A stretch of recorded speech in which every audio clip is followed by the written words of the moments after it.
നിങ്ങൾ സത്യസന്ധരാവണം, സത്യസന്ധരോടുകൂടെ നിങ്ങൾ പ്രവർത്തിക്കണം എന്ന് സൂറത്തു തൗബയുടെ 119 സൂക്തത്തിലൂടെ ഖാലിഖായ അല്ലാഹു സുബ്ഹാനഹു വ തആല നമ്മളോട് നിർദ്ദേശിക്കുകയാണ്.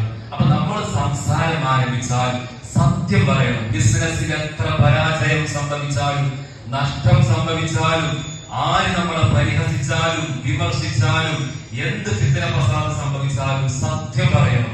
നാവുകൊണ്ട് ഹക്ക് മാത്രം പറയണം, സത്യം മാത്രം നമ്മൾ പറയണം. പല ആവശ്യങ്ങൾക്ക് വേണ്ടി പലരും ഒരു അഡ്രസ്സും ഇല്ലാതെ നിരന്തരം നാവുകൊണ്ട് കളവ് പറയുന്ന ഒരു ശൈലി, സാഹചര്യം ഇന്ന് വർദ്ധിച്ചു വരുന്നു. വിശ്വാസികളാവുന്ന നമുക്ക് അത് അനുവദനീയം അല്ല.